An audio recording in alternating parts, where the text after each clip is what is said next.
如果觉得买的月饼太油太甜，那么今天这个台式豆沙月饼可以在家里面试一下，口感绵软细腻，吃多几个也不会腻。月饼皮也是用豆子做的，名副其实的豆沙月饼。准备白芸豆1斤，我们提前用水泡1个晚上，泡到2杯大，把外面这一层豆衣剥掉。1斤豆子大概10分钟就能剥完。我用的是电压力锅，加入没过豆子多一点的水量，放进去以后选择提筋键，软烂程度48分钟。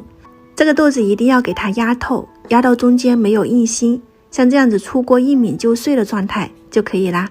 在里面加入适量的白糖，我这里大概是加了30-40克，这个甜度不是很高，然后给它过滤一遍，在里面加入面粉、黄油，揉捏成团。豆子出锅水分大的话，一定要把水分沥干，或者是你加入所有的食材入锅炒一下。我这个出锅水分不是很多，我们给它揉搓至细腻，饼皮就做好了，也就是市面上的桃山皮，盖上保鲜膜防止风干。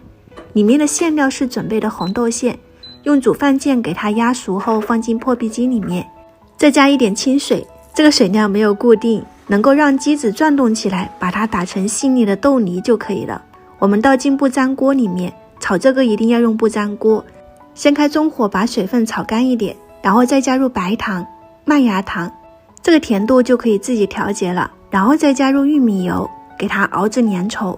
搅拌的时候一定要戴上隔热手套，然后拿着锅盖，不然肯定是你一边搅拌，我这边就不停地打喷嚏了。熬到的状态像这样子，不粘锅不粘勺，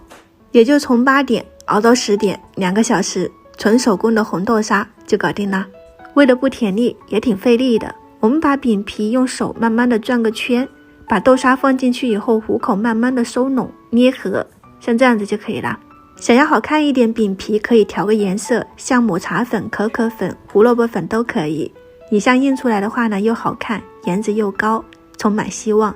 全部印好后放入烤箱165度，烤上10分钟就可以出锅了。自己做的纯手工台式豆沙月饼就全部搞定了，颜值高，口感好，除了一点费手，其他没毛病。如果你也想吃的话呢，可以在家里面尝试一下哦。今天就分享到这里，喜欢我的视频记得关注我，我是夏妈，下次再见。